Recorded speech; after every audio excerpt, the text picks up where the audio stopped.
On January 3, 2026, the world witnessed something that until recently seemed either madness or the plot of a Hollywood action film. U.S. intelligence services stormed Caracas, captured Venezuelan President Nicolás Maduro, and transported him to New York.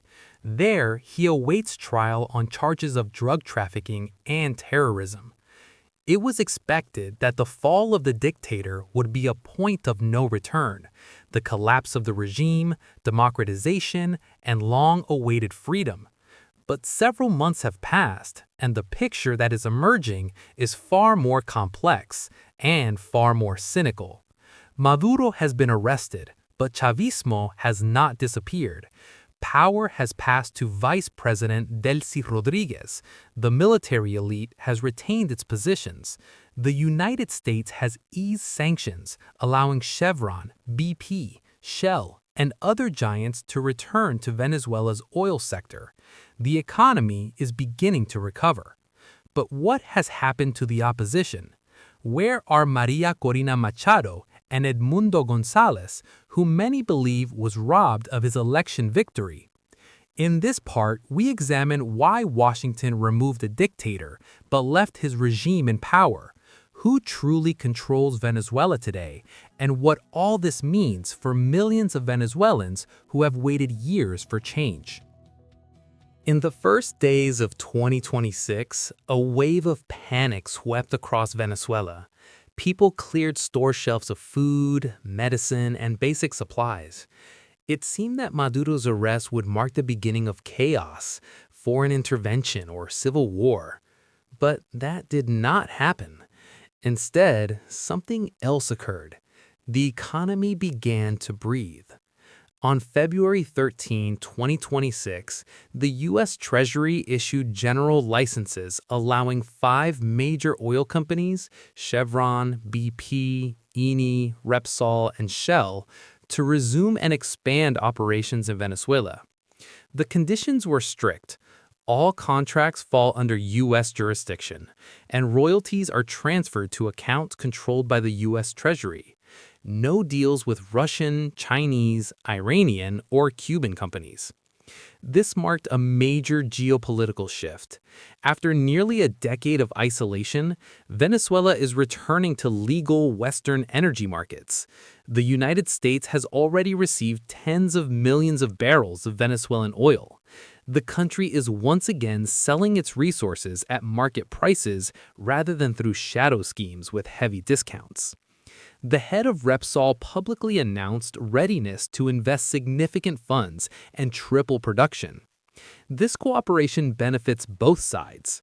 Venezuela possesses vast reserves of heavy crude oil, while the U.S. refineries were built to process exactly that type of oil, not lighter domestic crude. The result? Hyperinflation, which had been destroying Venezuelan wages for years, has begun to slow. The black market dollar has stabilized. The crisis is far from over. 80% of the population still lives in poverty, and around 8 million people require humanitarian assistance. But the worst seems to be behind. Donald Trump called this an ideal scenario.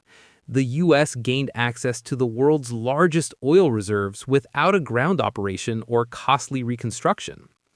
But behind this apparent stabilization lies the central question: who really holds power?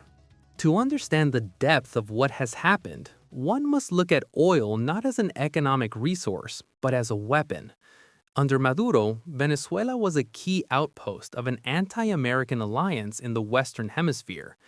Russia provided military support and political cover. China issued tens of billions of dollars in loans. Estimates range from $60 to $106 billion in exchange for future oil deliveries.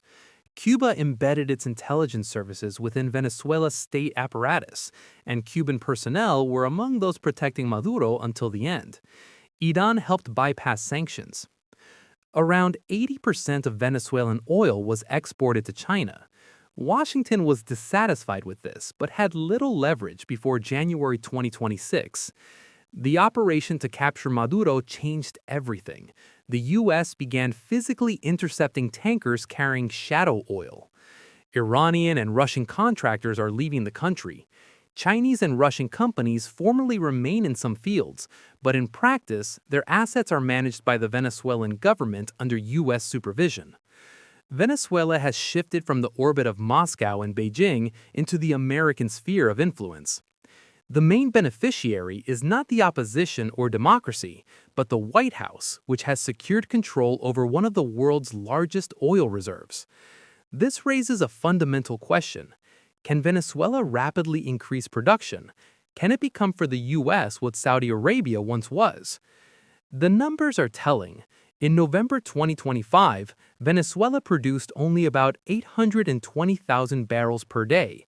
A U.S. naval blockade in December pushed production even lower, by 200 to 300,000. U.S. Energy Secretary Chris Wright announced a goal of increasing output by 30 to 40% by the end of 2026. Experts call this plan extremely ambitious.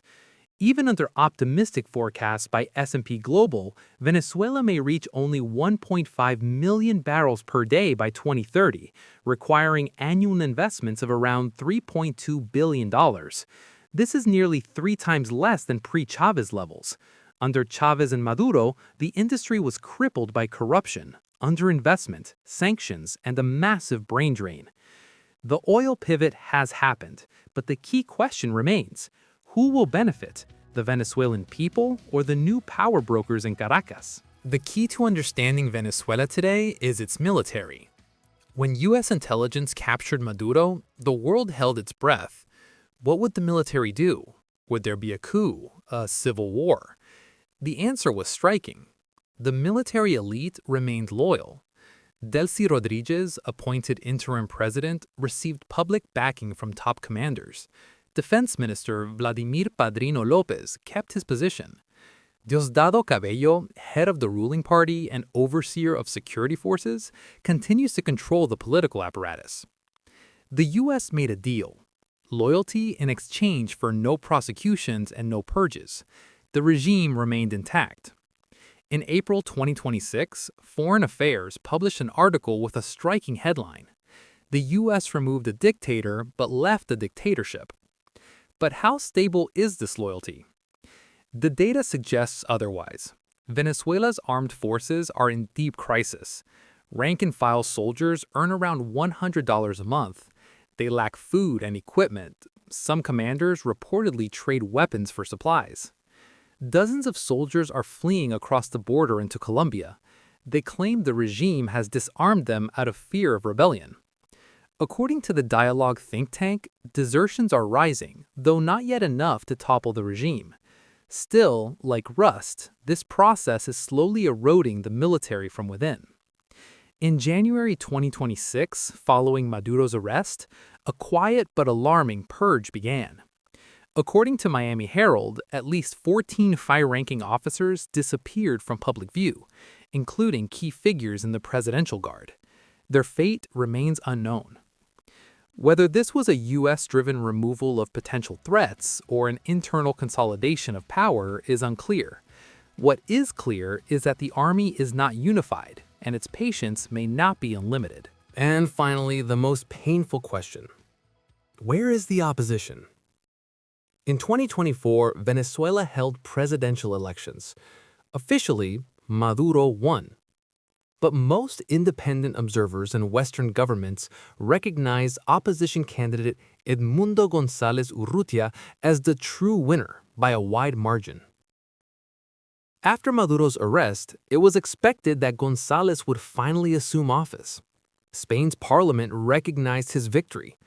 Retired Venezuelan generals declared a break in constitutional order and demanded either new elections or immediate recognition of González. But Washington chose otherwise.